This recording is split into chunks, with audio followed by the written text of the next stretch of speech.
happy Friday, and welcome back to my YouTube channel.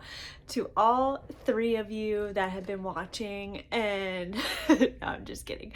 Thank you for returning to my YouTube channel. Today I'm going to be talking about market prep, everything market, what you should bring, how you find markets, all the things.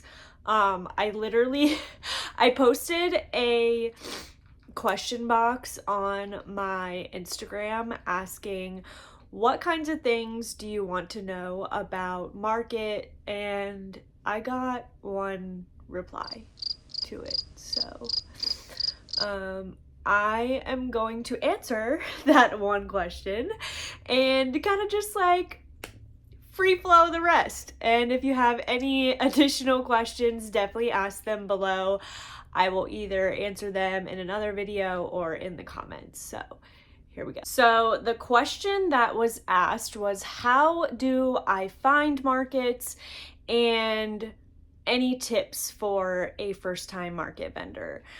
I know that my very first market was nerve-wracking. A little backstory to me and my business. I started my online Etsy store in 2021.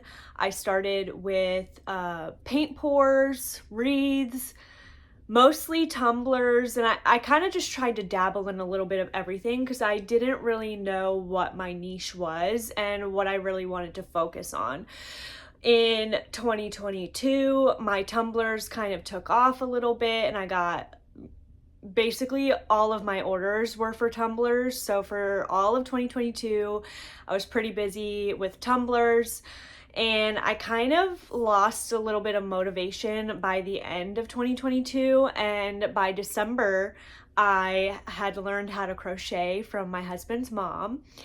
And then 2023, I was still trying to figure out if I wanted to do tumblers or not. I was making them a little bit on the side, but they still weren't selling.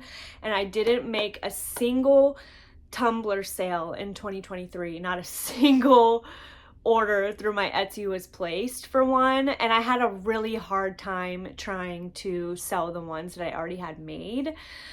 And by about March, April, maybe a little bit after that, that's when I started taking custom orders for crochet, because that's when I was a little bit more comfortable selling crochet things. And then by 2024, I applied for my first market. So the way that I found my first market, I think I joined a couple groups, like local groups to me. I'm in North Carolina, so I joined a couple groups for North Carolina vendor events, and vendors, like people looking for events, and then people posting events. So you should have, hopefully by this day and age, a group local to you for people that are posting about their events, and vendors like local to you looking for events. There's also an app called Eventney that more people are choosing over posting on Facebook, just because there are a lot of scammers out there. And I really hate this for the small business community, because I actually fell for one last year and it was really disappointing. I mean, it was $25, but you add that up, scamming like 10 people, that's just like, really? That's how you make your money, is just scamming people into thinking you're hosting an event. But that's my tip for just being very cautious about the events that you apply for. I would advise maybe going to the person that's posting it, their page, to see if it's legitimate. Maybe asking other people commenting on the post if they've ever been to that market before. And there's a lot of red flags that you can kind of see, and I can go into detail about that in another video or maybe a post on my Instagram. But just be very cautious when you're looking for events, because unfortunately there are a lot of scammers out there. But Eventney is this new app. I don't know how new it is, but this app that more coordinators are using, because there's like a vetting process to be able to like post about your event and stuff on there. So I've applied to a couple events through there, and So I would probably check that out for your area as well. And another thing is word of mouth. Once you go to your very first event, connect with the people either next to you, or sometimes even the other vendors are like more into it than you are, so they go around and kind of introduce themselves. If you're shy like me, somebody who kind of just like, hey. My first couple events were like that, but my last one I actually took the time to introduce myself to my neighbors because I didn't want to be rude, and like I'm just trying to get more comfortable with being out there and being social. Other people at your event could put you on to other events that they have been to. So definitely connect with the people that have been there, and maybe go out to some of the local events and connect with the coordinators that are there. It is honestly really hard for me to put myself out there when it comes to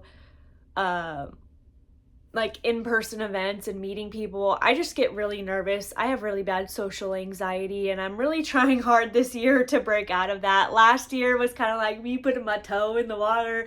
But yeah, talk to other event coordinators, go out to the events. Maybe if you're too shy to go out to the events, reach out to them on social media, see what kinds of future events they may have or stuff like that. So, tips for finding your first event.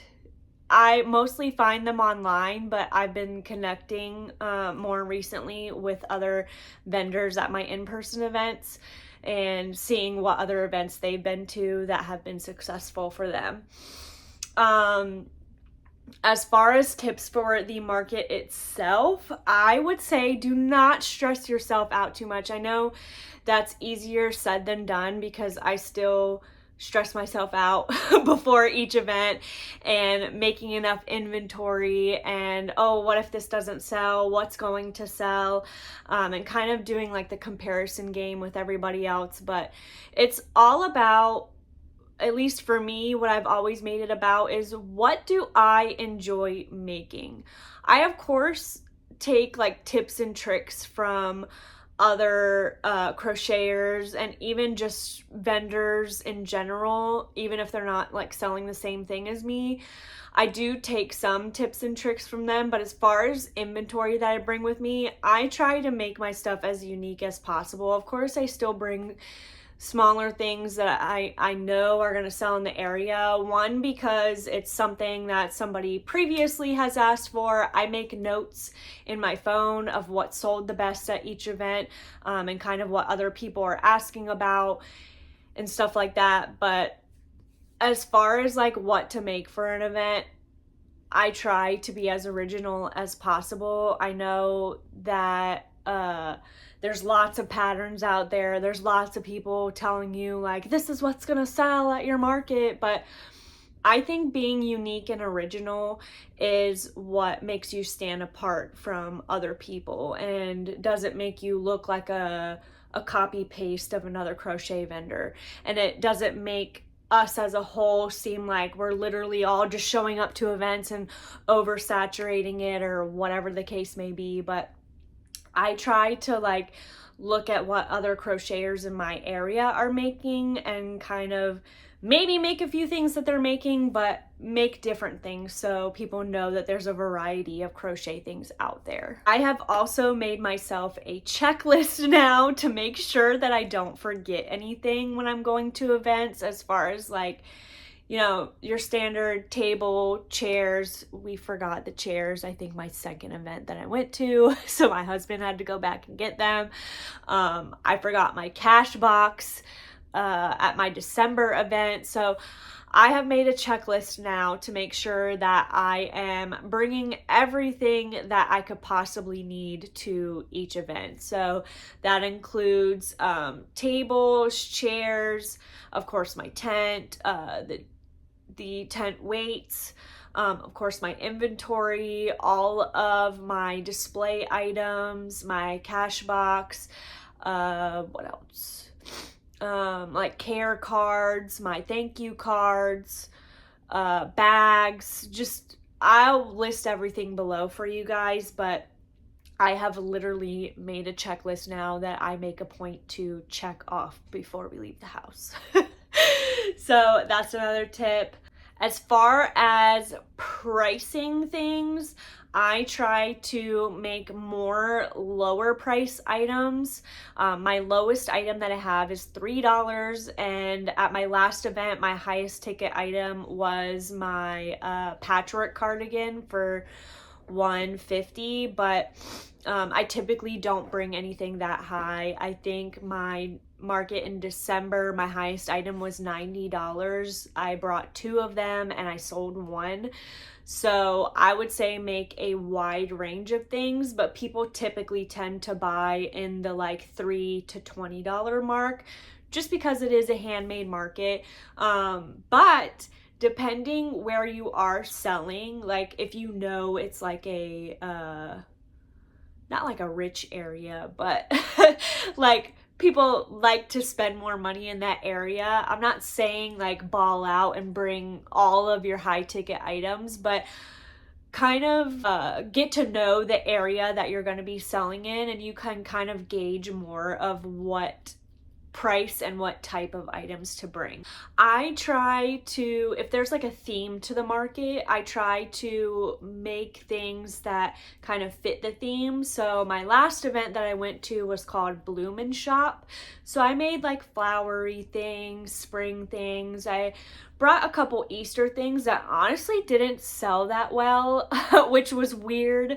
But I don't know if I should have just went to a market that was closer to Easter with those Easter things, but I'm not doing another event until May, just to give myself time to like make more inventory, which I usually give myself about a month's time, depending on how large the event is. I like to give myself about a month's time to simultaneously work on custom orders and market inventory, but that's like the time that I'm focusing on market inventory, but I'm still working on custom orders. I'm also going to put together an Amazon list of all of the things market wise, like even display and like storage and organization, all of that. I'm going to put together a list of things that I found, and I have learned that in the future, if I'm doing like even larger events, we are going to need a truck because we both have a 4-door car, and it's uncomfortable trying to fit everything you need and display things. But I've made a few swaps for things that I have that are more like collapsible and can fit easier in the cars that we have. That's kind of all I have off the top of my head. But as far as the aftermath of a vendor event, do not be disappointed when you come home with either most of everything that you made for the show or half of everything. Of course, it's very exciting when you sell out, but I take each event with a grain of salt. Like, they are all learning experiences for me, especially when I'm going to a new place. I did a total of 6 events, I think, last year, and my first event for this year was a returning event. Like, it's the same place that I did in December, but I didn't sell quite as much as I did in December. So I take everything as a learning experience, and just learning and growing with each opportunity that I get to sell. Because at the end of the day, it's not all about like, yay, I sold everything and I made tons of money. To me, it's more about connecting with people, basically showing local people like, hi, I exist. Like, I'm local to you. I'm your local crocheter. Like, this is how you can find me, and just like connecting with people in general and connecting with other vendors. And like I said, if you're connecting with your neighbors, your neighboring booths, and they're giving you either their advice about markets, if they're very well seasoned in market, can even connect you to events that they have been successful at as well. but at the end of the day, it is all about connecting to me. I love meeting you guys. If you've ever met me in person, thank you so much for supporting me. Thank you for coming out to the events and just showing up for small businesses in general. We definitely need the love nowadays, especially if this is something that, you know, people do full time. Markets are definitely a good way to get our name out to, you know, more people, because a lot of my custom orders are not local. I do ship a lot of orders out to multiple different states, so it's just nice to get to know people that are local to me, and just getting to actually see their face in person when they're holding one of my creations, or they're just like so impressed by things that I can make. It just makes my heart feel really happy and makes me feel like I'm doing exactly what I'm supposed to be doing. So yeah, that's all of my tips and tricks that I have for markets. I might have missed something, so if you have any questions about anything that I talked about, if you have any questions, that's something I may have missed, definitely drop your comments below. And as always, thank you again for watching. Thank you for supporting me on this weird journey of YouTube that I'm on, but I'm just trying to connect with as many people as I can, and if I can help you in any sort of way on your crochet journey, I would love to be that for you.